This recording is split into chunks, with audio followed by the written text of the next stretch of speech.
dostlar, hər kəs salamlayıram. Mən Emin Əmrullayevin Əndirabadi hər səfərində çıxartdığı bir şeylərdən danışmaq istəyirəm. Mən onun müəllimlərə qarşı düşmənçiliyini anlamıram, həqiqətən anlamıram.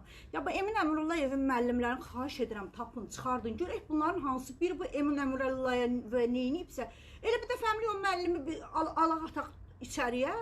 Açışı onun yaptığı zülmüdür, nədir? Bu Emin Əmrullayevin müəllimlər olan, eğitimi olan düşmənliyinin mütləq bir səbəbi var. Amma bu səbəbi arkadaşlar araşdırmalıyıq. Yox, belə bir şey yoxdursa o zaman Emin Əmrullayev Avropada oxudan, arkasında duran və əmr verib o ölkənin başına bəla olaraq keçirənləri sorğulamamız lazım.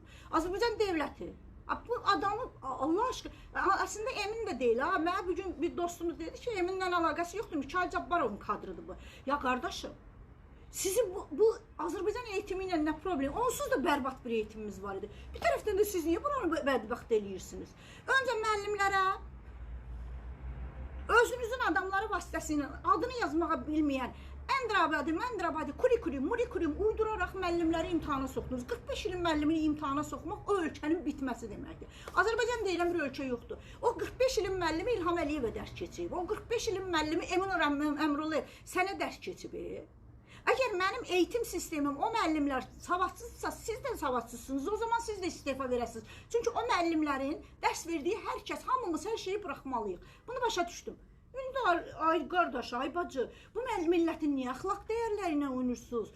Mən də bir müəllim qızıyam, bir müəllimin nəvəsiyəm və mən də məktəbə getmişəm. Mən də evin şımarıq uşağıydım. Ya, uşaqlar bir-birini yer, müəllim səsini qaldırmasın, o tərəfə itələməsin, aman. Ya, bizim hamımızın müəllimlərin masasının üstündə bir xətkeşi var idi.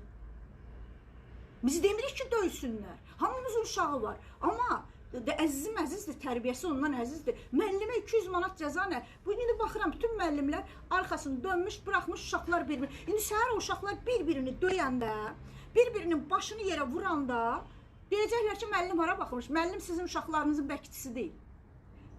Artıq buna bir son verilməli. Müəllimi bu qədər dəyərsiz eləməyin. Müəllimi bu qədər dəyərsiz eləməyin. Əxlaqsız bir valideyn şeyi var, kompleksli, inciməyin. Tərbiyəsiz bir valideyn var, yetişdi, o nəsildə indi uşaqlarını, eyni şey Türkiyədə də var. Eyni şey Türkiyə, sən kimsən mənim uşağıma söz deyirsən? O zaman o uşaq nərdivandan düşəndə, o uşaqlar qələmlə bir-birinin gözünü tökəndə müəllimə gəlib deməyəcəksən, sən hara baxırdın? Emin Əmrullayev bir dənə şey verəcəksən, qərar çıxardasın, o müəllim onu divarda asacaq. İçəridəki uşaqların bir-birini dalaşmağından. Çünki müəllim uşağı, sizin hamınız bir tərbiyəsiz, şımarıq bir uşaq böyüdüb göndərirsiniz. Uşağın günahı yoxdur, günah sizdədir. Mənim uşağım, mənim uşağım. Bir də bir mod olub. Zəngin valideyn, fakir valideyn. Zəngin valideynin uşağına söz demək olmaz. Müəllimlər özləri də bunu eləyir, orası da var. Sizdə də var. Kim bahalı hədiyyə alıb onun uşağını tumarlayım, o da baxır ki, bunun uşağı tərbiyəsizlik eləyəndə müəllim eşini demir. Deyir ki, o mənimki də eləsin. Artıq bu dəyişiklik edilməli, bir dəyişikliyə gedilməli.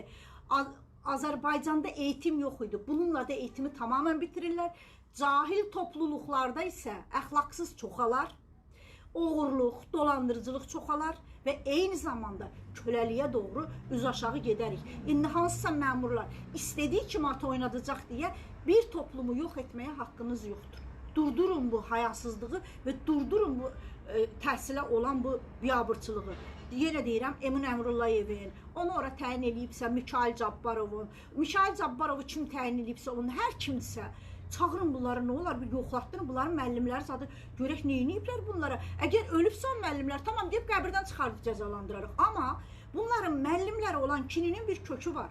Yox, o kök yoxdursa, bunların Avropadan, Amerikadan, İsraildəki ağa babaları bunlara nə əmr edirsə, onu edirlər. Məsələn, Azər Həsrat kimi hayasızcasına dirənir.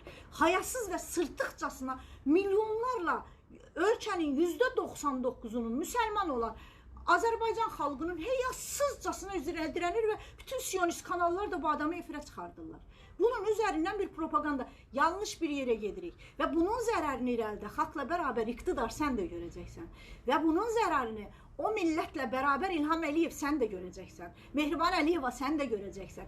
Əmin olun, nə qədər gec deyil, çünki kimsə düşünməsin, məndən keçdi. Yox, bir toplumda çürümə başlayırsa, Bir insanı götür, ayağında bir çürümə var. Sən onu tədavi etdirmirsənsə başına qədər gəlib çatacaq və beyin ölümü sonuçta hansısa bir yerdən çıxanı böyle parçalanıp bir-birimizi yeyərkən kənardan biri çıxıb bizim özümüzə görə olmasa da ölkənin sərvətinə görə hop üstümüzdə oturup bizi yenidən bir işğal edər.